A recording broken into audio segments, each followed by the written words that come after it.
This is meetings, lesson 2. So on completion of this chapter, students should be able to list the various types of meetings, describe the importance of meetings and their purposes. So for this lesson, we're going to discuss the different types of meetings there are and the purposes of those meetings. So let us begin.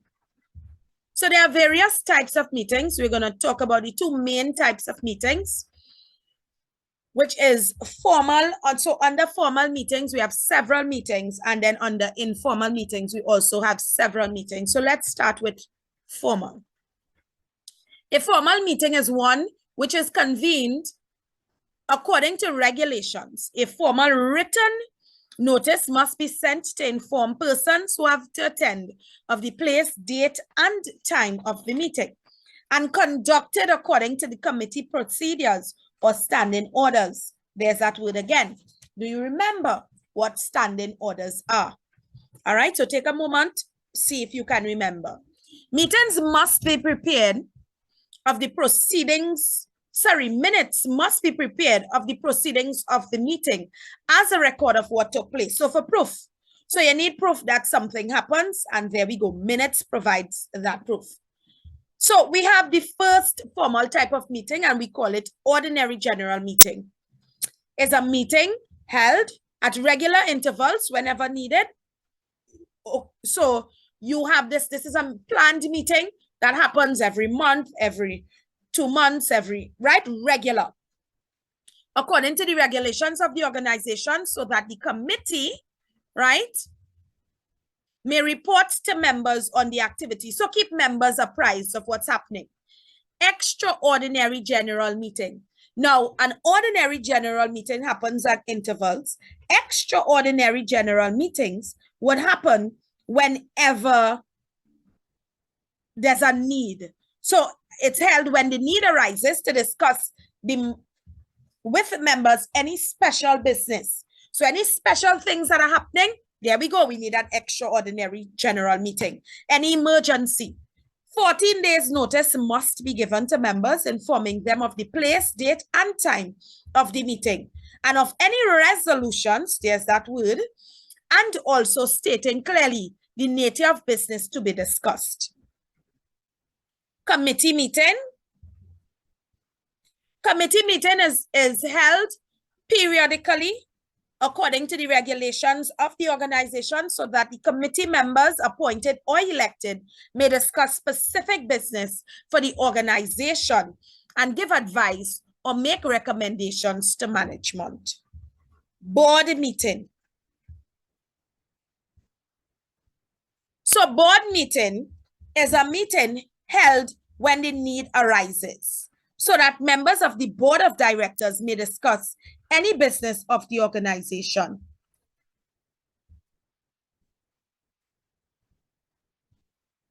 Board of directors may discuss any business, right? So for example, approving expenditure or sign contracts. Then of course we have an AGM, annual general meeting. And an annual general meeting is a meeting held once a year according to the regulations of the organization, so that officers can present annual reports and financial statements to members. Members may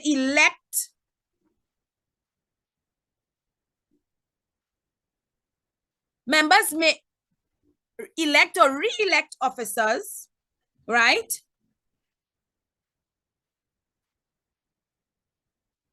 Directors and members of committee, approve remuneration of officers, and decide on future plans. 21 days notice must be given. So remember, 14 days notice for an extraordinary meeting, but for an AGM, right, 21 days notice must be given to members, informing them of the place, date, and time of the meeting, and also the purpose of the meeting. Why must the meeting be held? All right.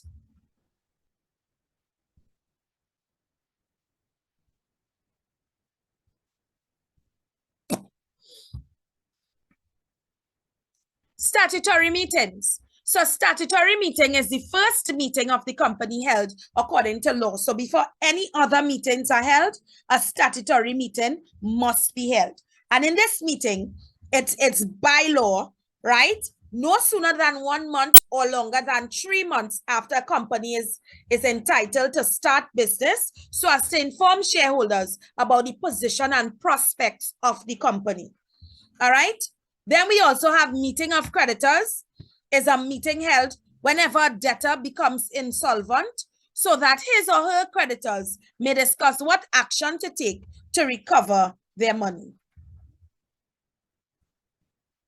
Informal meetings. So let's talk about informal meetings. They can be convened at a short notice, sometimes orally or by written notice, right? And it is conducted in an unofficial manner. All right? So, or informal manner. Inaugural meeting is a meeting held when a group of persons wishes to start a new organization and to decide upon the suitable name, right? So to decide upon the name, their rules, regulations, etc. Yeah. So they have these meetings. Departmental meeting is a meeting held by any department of an organization when the need arises, so that members of the department may discuss matters concerning the department. So I'm just going to go and go back up because we're done here already. Video conference is a meeting of groups of persons who are at different places and can only speak to each other and hear the others speaking, but also, so they can not only speak, but they can see. Yeah? Teleconference. Right. So, teleconferencing. This is a meeting of several persons who are at different places but can speak to each other by telephone without leaving their homes or offices. And in the COVID, we know that we appreciated teleconferencing, right? And even video conferencing. Emergency meeting, when the emergency arises, right, is a meeting held at very short notice to discuss with members at a very urgent matter.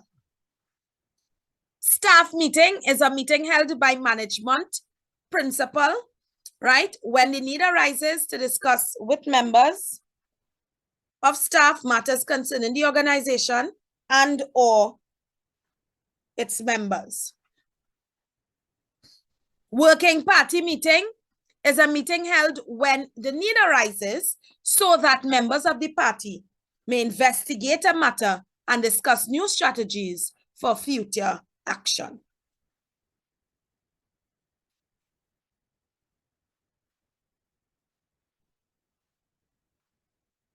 Union meeting. A union meeting is held between the Human Resources Department and the union when the need arises to discuss workers' grievances or to introduce anything that will affect workers. Managerial progress meeting is a meeting held between manager and subordinate or between manager and staff when the need arises to report on progress, to report on the progress, of activities and to discuss future plans. So let's talk about committees. A committee is a number of persons selected to take action on a particular matter. So what are the functions of a committee? To perform specific assignments, to investigate and make recommendations, to devise ways of satisfying members, manage or assist in managing the organization. So let's talk about the different kinds of committees. Ad hoc committee is a committee appointed to carry out a specific task for a limited time. For example, undertake a particular assignment. Upon completion of the task, the committee is disbanded. Executive committee is a committee elected to represent an organization and to make decisions on its behalf.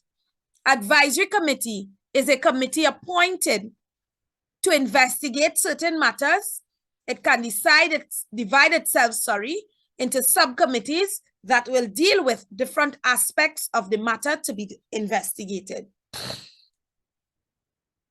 The findings of the subcommittees are then coordinated and recommendations are made to the executive committee. Subcommittee is a division of the advisory committee. A subcommittee deals with a specific aspect of a meeting and reports its findings to the main committee. It cannot take action on its own. Standing committee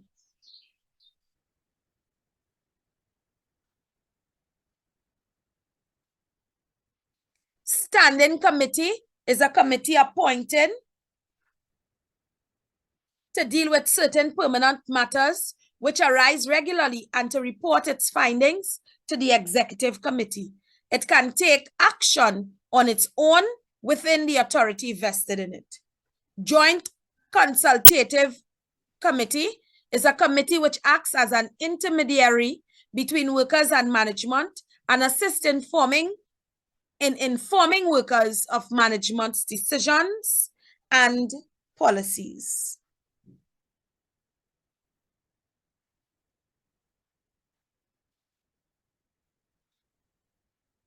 So let's talk about the purpose of a meeting.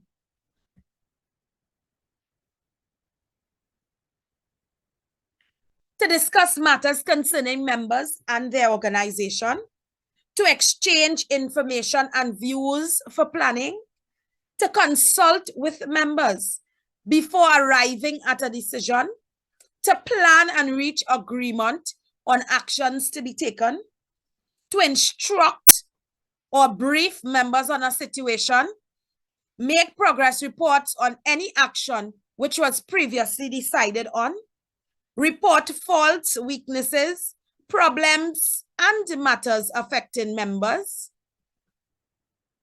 encourage and praise members, submit their annual reports to members, have elections, to make recommendations, to fulfill legal stipulations, to coordinate activities of the organization, to negotiate agreement, and to set priorities and assign duties. Why are meetings important? Now, meetings are important in an organization because they enable us to assemble, to discuss things, to come to a common understanding. 1, to discuss the affairs of the organization. 2, to identify the goals. 3, to obtain immediate reaction and feedback from others. 4, to ensure that objectives are achieved.